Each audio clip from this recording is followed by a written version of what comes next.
રાષ્ટ્રપતિની ચૂંટણીનું પરિણામ જાહેર થઈ ગયું છે, જેમાં દ્રૌપદી મુર્મુ જીત્યા છે. દેશભરમાં ભાજપ અને એનડીએના સમર્થકો દ્વારા ઉજવણી કરવામાં આવી રહી છે. તેમને મિત્રો ઘણા બધા જેટલી ધારણા હતી એના કરતાં પણ વધારે વોટ મળ્યા છે. એનું કારણ એ છે કે મોટા પાયે ક્રોસ વોટિંગ પણ થયું છે. ગુજરાતમાં રાષ્ટ્રપતિ પદની ચૂંટણીમાં ક્રોસ વોટિંગ થયું હોવાના સમાચાર પણ મળી રહ્યા છે. ગુજરાત વિપક્ષના 10 ધારાસભ્યોએ દ્રૌપદી મુર્મુના સમર્થનમાં વોટ કર્યા છે. હાલ તો ક્રોસ વોટિંગને લઈને મિત્રો ગુજરાતમાં પણ રાજકારણ ખૂબ જ ગરમાયું છે. બીજેપીનો દાવો હતો કે આ રાષ્ટ્રપતિની ચૂંટણીમાં ઓછામાં ઓછા 17 સાંસદોએ ક્રોસ વોટિંગ દ્વારા દ્રૌપદી મુર્મુને મત આપ્યા છે.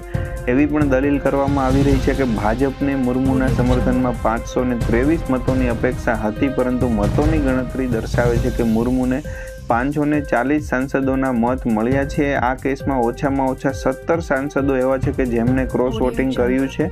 ભાજપ સિવાયના પક્ષો હતા અને તેમને દ્રૌપદી મુર્મુના સમર્થનમાં અહીંયા વોટ કર્યો છે. એ જ રીતે મિત્રો ધારાસભ્યોની સંખ્યા ખૂબ વધારે છે. 104 ધારાસભ્યોએ પણ યશવંત સિન્હાને બદલે દ્રૌપદી મુર્મુને પોતાની પહેલી પસંદ માની છે. મિત્રો ગુજરાતની વાત કરીએ તો ગુજરાતમાં પણ 10 ધારાસભ્યોએ ક્રોસ વોટિંગ કર્યું હોવાના સમાચાર મળી રહ્યા છે.